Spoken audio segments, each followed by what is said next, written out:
जहां पर मुख्यमंत्री योगी आदित्यनाथ मौजूद हैं, संबोधित कर रहे हैं। रामायण काल का पहला बलिदानी जिसने धर्म के लिए, नारी गरिमा और रक्षा के लिए अपने आप को बलिदान किया था,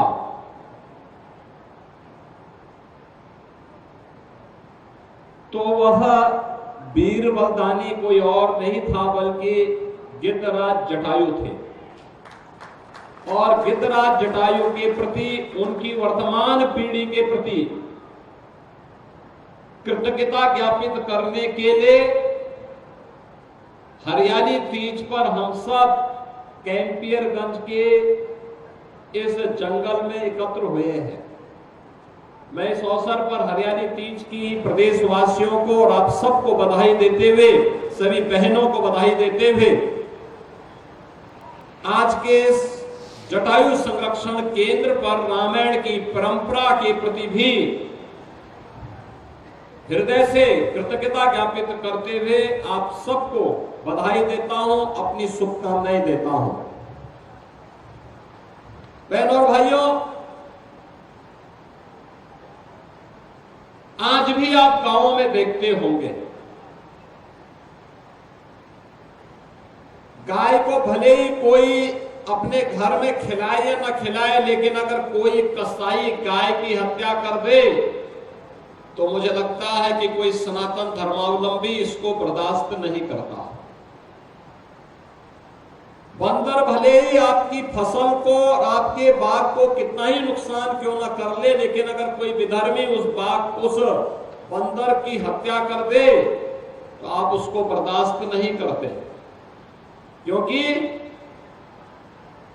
कभी उसके पूर्वजों ने हमारी परंपरा के लिए अपना सर्वस्व बलिदान करने में योगदान दिया था।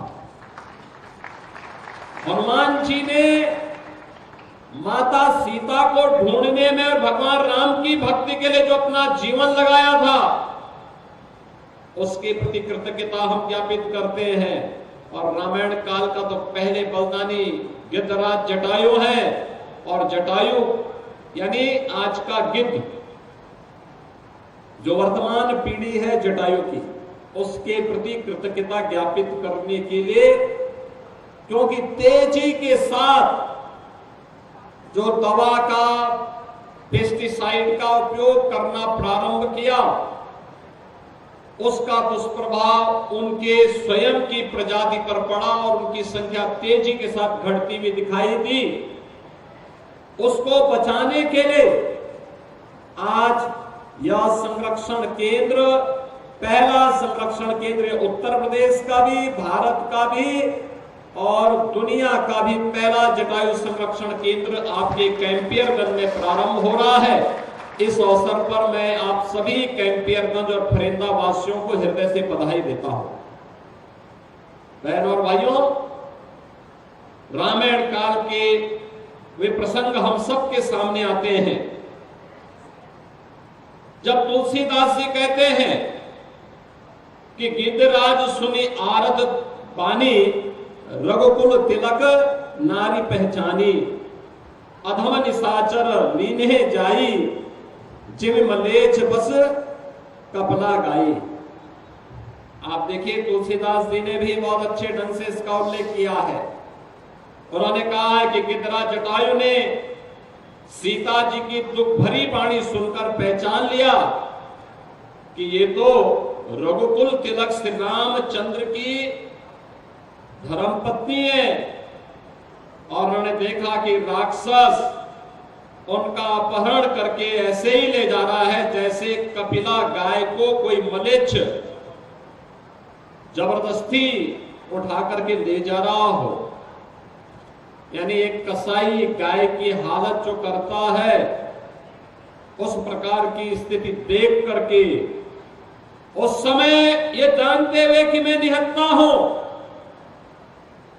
और ले जाने वाला जो डकैत है, जो चोर है, वो कोई और नहीं रावण है, तो रावण से गिद्धराज जटायु भिड़ गए थे और उसको पूरी तरह घायल भी करने का काम किया था। कहते हैं गिद्धराज जटायु की मित्रता महाराज दशरथ से थी और महाराज दशरथ के साथ अपनी मित्रता को और नारी गरिमा को बचाने के लिए उस समय रामायण काल के पहले बलिदानी के रूप में गिद्धराज ने जटायु के रूप में अपना बलिदान दिया। और इसीलिए आप अयोध्या जाते होंगे, अयोध्या में श्री राम जन्मभूमि में आप जाएंगे तो मंदिर के ठीक सामने एक छोटी सी चोटी बनी है, उसमें विशाल काय एक प्रतिमा बनी है जटायु की गिद्धराज जटायु की विशाल प्रतिमा भी वहां सामने बनी है, जो राम मंदिर की तरफ लगातार देख रहा है। बहनों और भाइयों, मित्रता कैसे होनी चाहिए यह भी जटायु से देख लीजिए। वचन कैसे निभाने चाहिए यह भी हमारा रामायण हमें बता देता है। रघुकुल रीत सदा चली आई, प्राण जाए पर वचन न जाई। वचन नहीं जाना है, जब एक बार कह दिया तो हो करके रहेगा। और यह कह करके पूरा रामायण काल आज हमारे लिए आदर्श बना है। गांव गांव में रामलीलाएं होती हैं, इसके पीछे यही कारण है। वो मर्यादाएं थी, वो अनुशासन था। याद रखना, एक तरफ मित्रता का धर्म निभाने, नारी गरिमा की रक्षा करने का दायित्व गिद्धराज जटायु कर रहे हैं। और आज के कालखंड में भी आप देखते होंगे, इस धरती की शुद्धि के लिए भी जो कार्य गिद्धराज के द्वारा किया जाता है, गिद्धों के द्वारा किया जाता है, जटायु की वर्तमान पीढ़ी के द्वारा किया जाता है, वह अविस्मरणीय है। और इसीलिए उनके प्रति कृतज्ञता ज्ञापित करने के लिए आज यहां पर यह जटायु संरक्षण केंद्र स्थापित किया गया है। इसके लिए मैं वन विभाग को हृदय से धन्यवाद देते हुए कैंपियरगंज और फरेंदा से जुड़े हुए सभी नागरिकों को इसके लिए हृदय से बधाई देता हूं। एक अच्छा और पवित्र कार्य हुआ है जो रामायण की स्मृतियों को हम सबके सामने बनाए रखते हुए इस कार्यक्रम को आगे बढ़ाएगा, अपने पूर्वजों के प्रति कृतज्ञता ज्ञापित भी करेगा। बहनों और भाइयों, आज उत्तर प्रदेश तेजी के साथ आगे बढ़ रहा है। हर एक क्षेत्र में हमने प्रगति की है। हाईवे बन रहे हैं, रेलवे का नया नया विस्तार हो रहा है, मेट्रो की नई सिटी मेट्रो की पब्लिक सर्विस के साथ जुड़ने का काम कर रही है। पब्लिक ट्रांसपोर्ट के बेहतरीन साधन आज नगरीय क्षेत्रों में हम मेट्रो के माध्यम से दे रहे हैं। एयर कनेक्टिविटी भी बेहतरीन तरीके से जुड़ रही है। लेकिन साथ साथ नौकरी और रोजगार की भी नई संभावनाओं को आगे बढ़ाने का काम किया जा रहा है। मुझे बताते हैं, प्रसन्नता गिद्ध संरक्षण केंद्र में, जो जटायु संरक्षण केंद्र के रूप में है, इस जटायु संरक्षण केंद्र में केयरटेकर के रूप में यहां वनटांगिया से जुड़े हुए भी कुछ लोग काम कर रहे हैं, जो इस कार्यक्रम के साथ जुड़े हुए हैं। यानी लोकल स्तर पर ही उनको नौकरी भी प्राप्त हो जा रही है। यानी एक कार्य सरकार के द्वारा किया गया और उस कार्यक्रम को आगे बढ़ाने का भी, प्रकृति को भी बचाना है, लेकिन प्रकृति के एक एक जीव और जंतु के प्रति भी हमारे यहां दायित्व बनता है। और उसी दायित्व का निर्वहन करने के लिए आए हैं। यूपी पहला राज्य है देश का और दुनिया का पहला राज्य होगा जिसने 7 वर्ष में 200 करोड़ से अधिक वृक्षारोपण के बड़े लक्ष्य को आगे बढ़ाया है। बहनों और भाइयों, आपने 2017 के पहले जंगलों की कटान के दृश्य तो देखे ही होंगे। और मुझे लगता है, क्यों फतेह बहादुर सिंह जी, 17 के पहले तो पेड़ काटे जाते थे, लेकिन अब 17 के बाद अब पेड़ लगाए जा रहे हैं, उनकी रक्षा हो रही है। और उनको बचा करके हम न केवल प्रकृति को बचा रहे हैं बल्कि अपनी वर्तमान पीढ़ी को भी बचाने का काम कर रहे हैं। क्योंकि अगर हरियाली नहीं रहेगी, प्रकृति नहीं बचेगी तो मानवता के सामने संकट आएगा। आज आप क्लाइमेट चेंज देख रहे होंगे, असमय बारिश होना, मूसलाधार बारिश होना, बादल फटने की घटना, आकाश से बिजली गिरने की घटना। जब बारिश होनी है पूरी फसल चक्र ही चेंज करनी पड़ रही है। एक क्लाइमेट चेंज के दुष्प्रभाव है। प्लास्टिक के कचरे को दूर करना, प्लास्टिक मुक्त करना, ये हमारे गोवंश को भी नुकसान करता है, खेती को भी नुकसान करता है, प्रकृति को भी नुकसान पहुंचाता है, पर्यावरण को भी नुकसान पहुंचाता है। लेकिन साथ साथ अधिक से अधिक वृक्षारोपण करना। आज पेड़ न कटे, इसके लिए प्रधानमंत्री मोदी जी ने देश के अंदर 12 करोड़ गरीबों को फ्री में रसोई गैस के उज्ज्वला योजना के कनेक्शन दिलाए हैं। हमने उत्तर प्रदेश में कहा कि जो 1 करोड़ 86 लाख कनेक्शन धारी उत्तर प्रदेश में है, इन सभी को हम होली और दीपावली में फ्री में रसोई गैस का सिलेंडर उपलब्ध करवाएंगे और हमारी सरकार इसको उपलब्ध करवाने का काम कर रही है। अभी दीपावली आएगी, फिर फ्री में सिलेंडर उपलब्ध करवाएंगे। बहन और भाइयों, ये जंगल केवल जंगल नहीं है, ऑक्सीजन के भी हमारे केंद्र है। लेकिन साथ साथ इनके माध्यम से हम क्लाइमेट चेंज को रोक सकते हैं, पर्यावरण को बचा सकते हैं, प्रकृति और जीव जंतुओं को बचा सकते हैं, मनुष्य को भी बचाने में एक बड़ी भूमिका का निर्वहन करेगा। और उसी का निर्वहन करने के लिए इसकी एक शुरुआत आज यहां पर हुई है।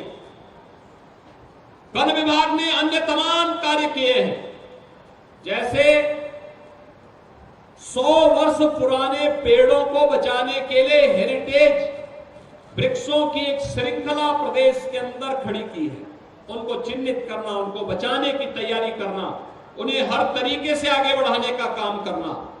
और साथ साथ प्रदेश सरकार ने यह भी व्यवस्था की है, पहले की तुलना में अधिक से अधिक लोग इनके नजदीक आ सके, इसके लिए वेटलैंड की घोषणा करना, पक्षी विहार बनाना, टाइगर रिजर्व क्षेत्र घोषित करना, वहां पर भी उनके संरक्षण के लिए नए नए उपाय करना।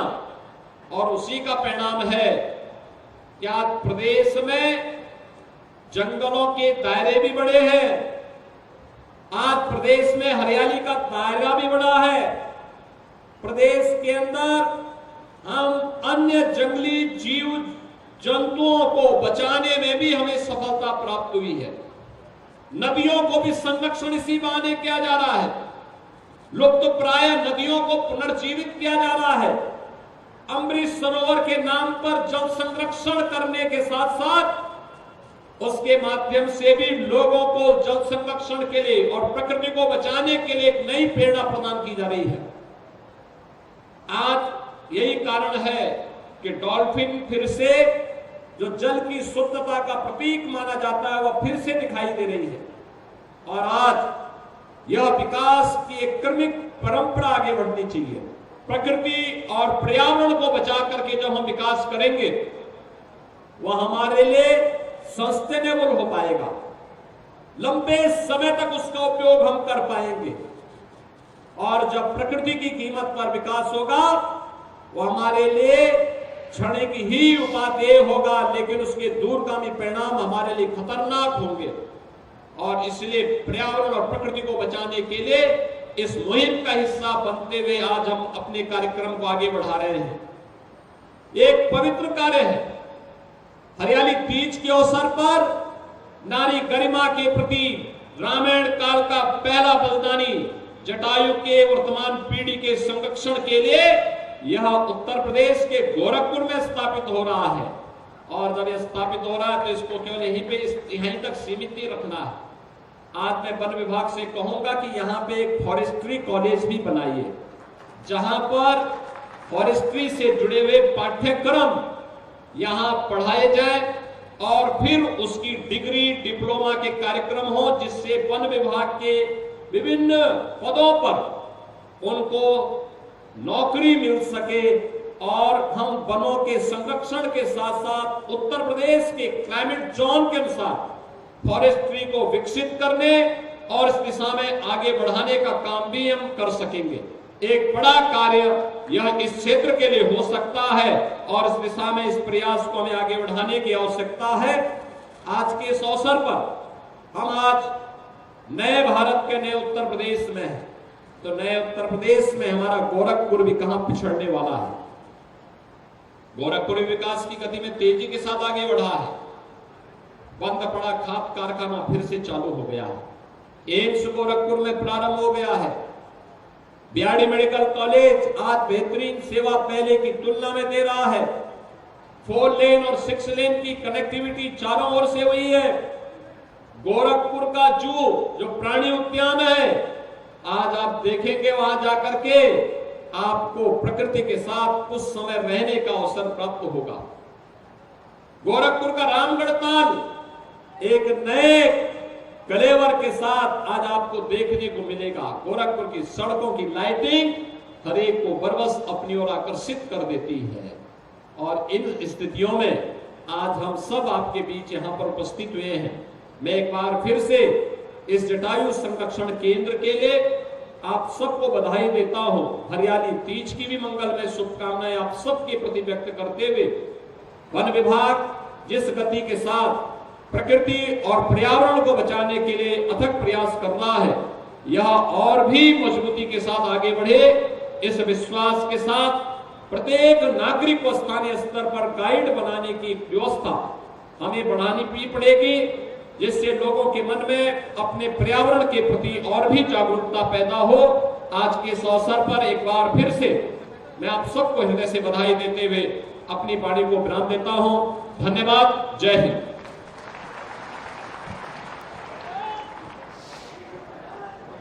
आशीर्वचन के लिए बहुत बहुत आभार। इसी के क्रम में